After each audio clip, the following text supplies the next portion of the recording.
হায় রে জীবন, ঘরে ছেলে বৌমা থাকতে একই পরিণত হয়েছে আমার। নিজের ঘরে যেন পর হয়ে গেছি।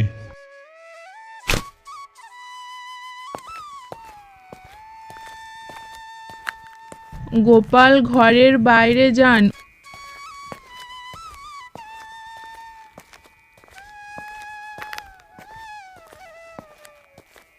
উঠোনের কোণে কাঠ কাটার জায়গায় গিয়ে দাঁড়ান। উঠোনে গাছের নিচে গোপাল কাঠ কাটছেন। পাশের ঘরে ছেলে রাজু আর বৌমা মালতী কথা বলছে। শোনো, আর কতদিন পর্যন্ত তোমার বাবা আমাদের ঘাড়ে বোঝা হয়ে থাকবে? সারাদিন শুধু খায় আর বসে থাকে। কি করব বলো, বৃদ্ধ মানুষ কোথায় যাবে? আরে আমাদেরও তো সংসার চালাতে হয়, কত খরচ। সারাদিন শুধু কাঠ কেটে কি আর সংসার চলে? একটা বৃদ্ধাশ্রমে দিয়ে দাও, আমার সহ্য হচ্ছে না। বাইরে কাঠ কাটতে কাটতে সব কথা শুনে ফেলেন গোপাল। হাতের কুড়ালটা পড়ে যায়। চুপচাপ চোখের জল মুছেন, তারপর ধীরে ধীরে নিজের ঘরে ফিরে যান।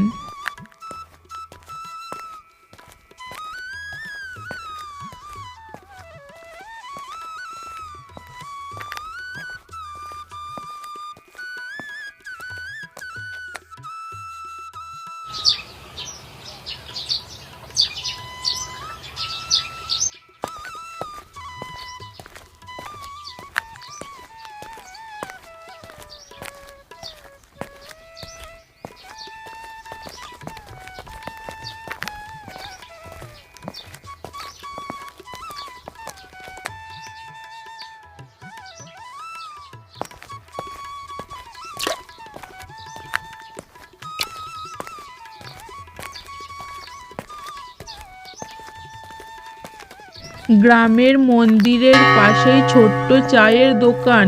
গোপাল সেখানে এসে বসেন। দোকানদার হরিহর চা বানাচ্ছেন। কি গো কাকা, মন খারাপ কেন? আর বলিস না রে হরি, বাড়ির মানুষই যখন পর হয়ে যায় তখন আর কিছু বলার থাকে না। ছেলে বৌমা ভালো ব্যবহার করছে না নাকি কাকা? বৃদ্ধ হয়ে গেছি, তাই তাদের কাছে এখন আমি বোঝা হয়ে গেছি। ভেবে দেখ, যে হাতে বড় করেছি সেই হাতেই আজ বোঝা হয়ে গেলাম। এই নাও কাকা, চা খাও, মন ভালো হয়ে যাবে। গোপাল চায়ের গ্লাস হাতে নিয়ে আনমনে তাকিয়ে থাকেন।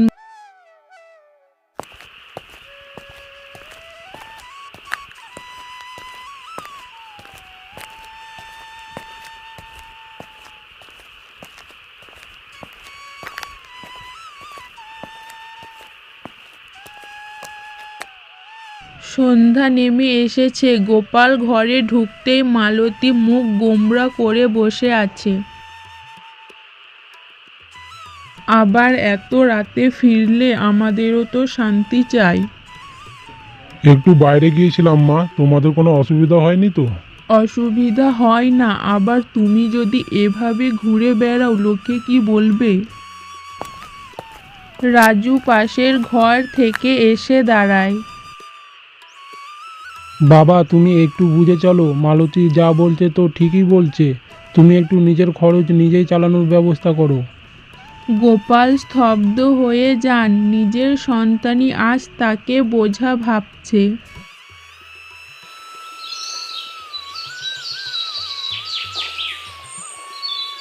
পরের দিন সকালে গোপাল বাড়ি থেকে বেরিয়ে যান।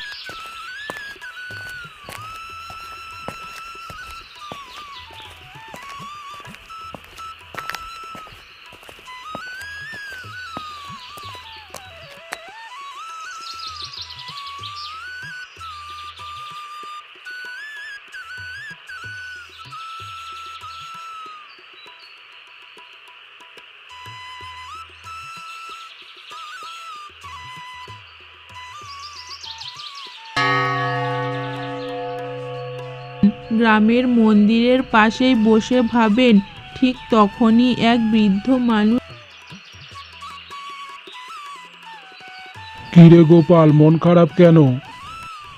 আর বলিস না, নিজের ঘরেই জায়গা নেই, ভাবছি গ্রাম ছেড়ে চলে যাব কোথাও। আমি তো শুনলাম আশ্রমে নতুন লোক নিচ্ছে, সেখানে গিয়ে থাকতে পারিস, অন্তত 2 বেলা খেতে পাবি, আর অপমান সইতে হবে না। গোপালের চোখে একটু আলো জ্বলে ওঠে।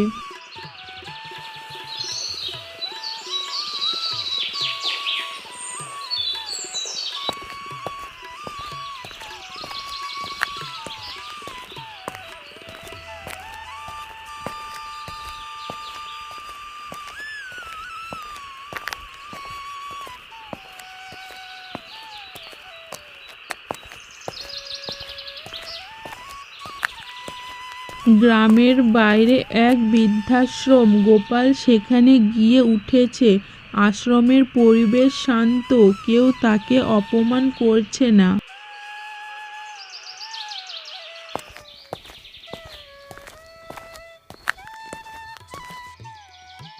এখানে সবাই তোমার মতোই এসেছেন, তুমি নিশ্চিন্তে থাকো, কেউ তোমায় বোঝা ভাববে না।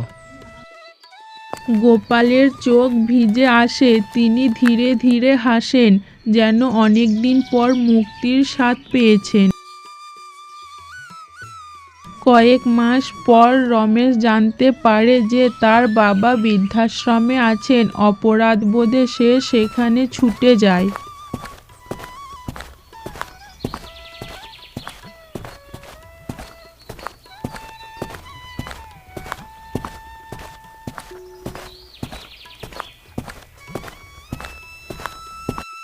বাবা, আমায় ক্ষমা করো, আমি ভুল করেছি, ফিরে চলো আমার সঙ্গে।